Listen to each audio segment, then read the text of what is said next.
A long time ago, by the lake of Lowers, lived a dinosaur called Dinky. Dinky never hurt anyone. It never fought. It never did anything but chew leaves from fir trees in the fairy forest, where the mammoths mumbled and T-Rexes grumbled as lava tumbled and the ground crumbled under the terrible heat of the sulphur. Long, lazy lizards lay on logs like layabouts, licking up the lake flies with their long tongues, as bamboo trees grew inch by inch each second, and the creaking of the bamboo echoed all across the dense, fairy forest. A clan of nomadic cavemen called the Forest Tribe found peace in the rocky hills of Infit Land that was close beside the lake of Lowers. The Forest Tribe were hunters by nature, but nature also hunted them out with constant lava flows and heavy rain that flooded their caves once a year.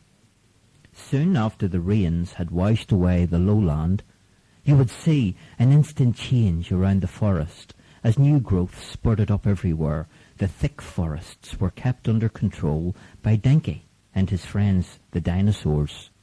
They loved chewing new grassy green leaves, and they loved all of the new foliage that grew around the fairy forests.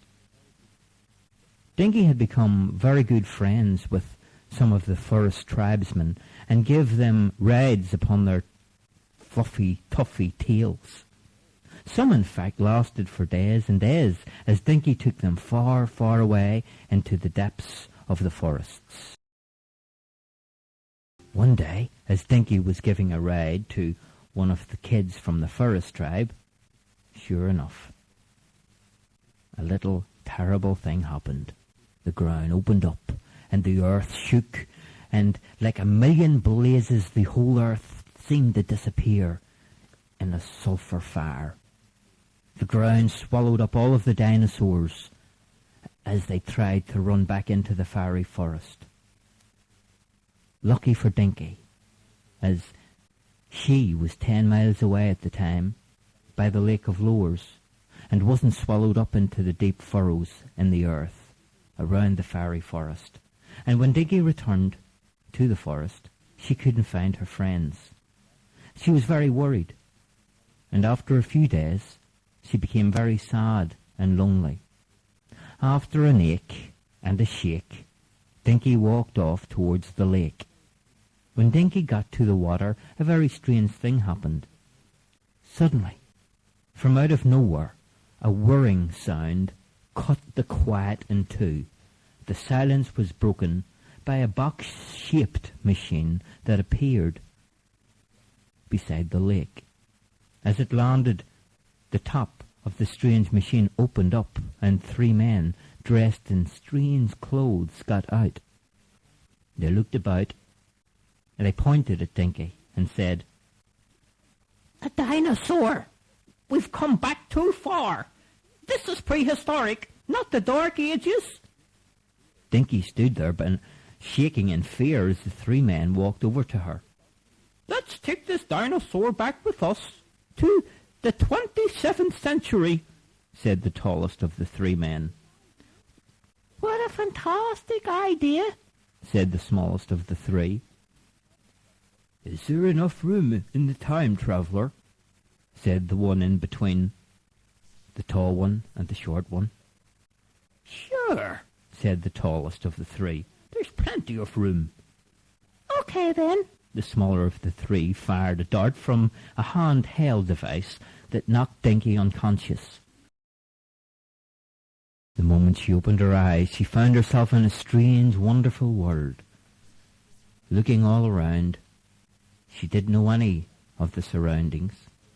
She was frightened, and her eyes fell upon the steel bars of a cage that kept her prisoner. And with lots and lots of people staring in at her, it made her very uncomfortable. A man with a camera took a photo of Dinky, but when the flash went off, Dinky was frightened, and she burst out of the cage and ran away into A strange box machine that had brought her there. The door suddenly shut behind her. Dinky accidentally sat upon the control lever in the spaceship, and all of a sudden the machine started to stir and whir, and the time machine went spinning through a spiral of colours, back into time, back into the age of prehistoric man. And Dinky got out of the spaceship in the fiery forest about a day and a half before the earthquake had happened. So she had plenty of time to warn all of her friends about the terrible thing that was going to happen.